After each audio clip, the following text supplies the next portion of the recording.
முதல் படம் நல்ல ஞாபகம் இருக்கு. விஜயகாந்த் சாரோட ஏழை ஜாதி. ஆ. அந்த படம் வந்து ஷூட்டிங் ட்ரிப்ளிகன் அந்த இந்து ஸ்கூல்ல நடந்தது. ஓகே. அவரை கைது பண்ணி கூட்டு போற மாதிரி நாங்கெல்லாம் வேடிக்கை பார்த்தோம். ம். அப்ப வேடிக்கை பார்த்தபோது ஏன்னா எங்க மாமா வீடு அங்க ட்ரிப்ளிகன்ல இருந்தது. அங்க வந்திருந்தோம். அங்க வந்திருந்தபோது ஷூட்டிங்னு வேடிக்கை பார்த்தோம். அப்போ விஜயகாந்த் சாரோட ஃபேன் வேறையா, அது போலீஸ்லாம் வச்சு கூட்டு போனாங்க. அப்புறம் அது பீச்லையும் எடுத்தாங்க. நான் ஐயோ தலைவா அப்படின்னு ஓடி கிட்டக்கெல்லாம் போனோம். அப்போ வந்து நான் படம் எங்கள் பக்கத்து வீட்டில் வந்து அந்த படம் ஓடுது. டெக்கில் போட்டு பார்க்குறாங்க. இருக்கு நான் அந்த படத்தில் என்னை கேமரா இங்கே திருப்பினது எனக்கு தெரியும். இங்கே அவங்க ஷாட் வைக்கல, கேமரா அப்படி வருது. நம்ம கையெல்லாம் காட்டுறோம் ஷூட் வருதுன்னு. நான் இருப்பேன்னு பார்த்தேன். இருப்பேன் இந்த இந்த விழாலாம் தெரியும். இந்த மாட முடியல, அது ஏன் முடியுதான் அப்படின்னு சொன்ன அனுபவம் இருக்கு. அந்த அனுபவம்ல அது இருக்கு. அந்த ஒரு படம் தான். அதுக்கப்புறம் நான் நடிச்சிருக்கேன், வாங்க வந்து பாருங்க நண்பர்கள் அப்படின்னு. மின்னலைக்கு முன்னாடி சித்தார்த் அவர்களுக்கு சினிமா அப்படின்னா என்ன, இப்ப சினிமா அப்படின்னா என்ன? தங்கறதுக்கு ரூம் இல்லாம நம்ம கோடம்பாக்கம் அந்த டைரக்டர்ஸ் காலனி அந்த பார்க் இருக்குல்ல, ஆமாண்ணா, அது மேலதான் படுத்து இருந்திருக்கிறேன். ரூம் இல்லாம அங்க அதெல்லாம் தூங்கி இருக்கிறேன். ஓகே. போய் பணம் தேவைன்னா வண்டி டிரைவிங் ஒன்று ஆக்டிங் டிரைவிங், அது ஒரு தடவை அப்படி ஏர்போர்ட் அது இதுன்னு போயிட்டு வந்தால் ஒரு 200 ரூபாய் கிடைக்கும். 150 ரூபா 100 ரூபாய் 200 ரூபான்னு நினைக்கிறேன்.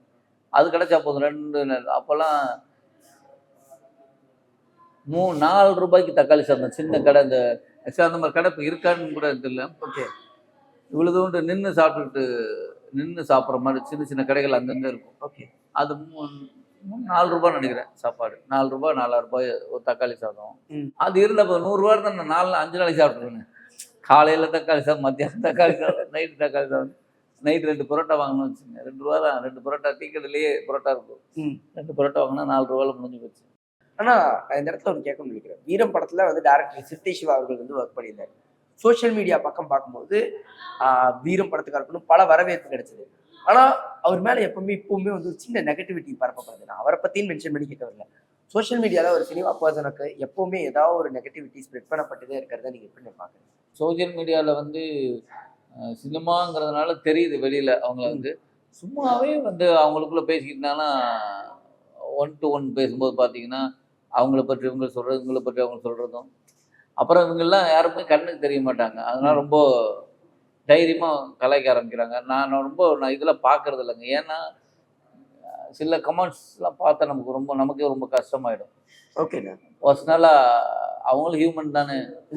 நீங்கள் அவங்க இன்னராக போய் கலாய்க்கிறது அது பண்ணுறதெல்லாம் இருக்குல்ல, அது வந்து ஆப்வியஸ்லி என்னென்னா நான் ஒரு படம் நடிச்சிருக்கேன். என் படம் நல்லா நடிச்சிருக்கேன், நல்லா நடிக்கல, அதில் விமர்சனம் என்ன வேணால் பண்ணலாம்.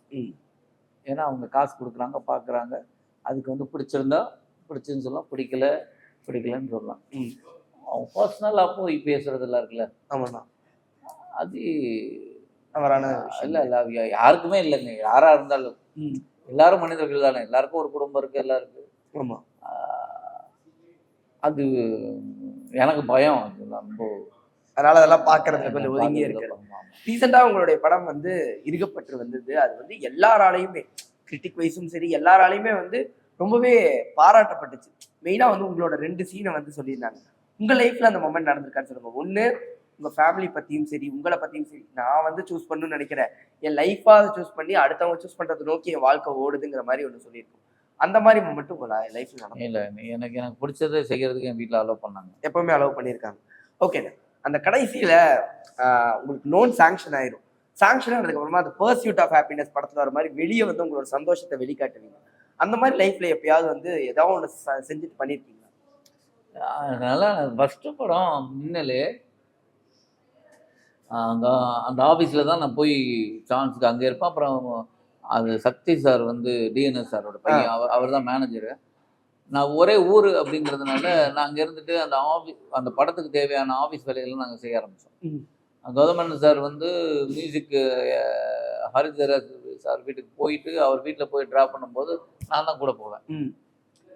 ட்ராவல் ஆகலை. என்னன்னா அந்த ட்ராவல் ஆனால் எப்படியாவது பிடிச்சி ஒரு படத்தில் நடிக்க வாங்கிடணும் அப்படிங்கிறது தான். ஆனால் அவருக்கு நான் நடிக்க வந்திருக்கேன்னு தெரியாது. ஆஃபீஸருக்கு இவர் ஒரு அசிஸ்டன்ட் மேனேஜர் அப்படின்னு தான் இருந்தது.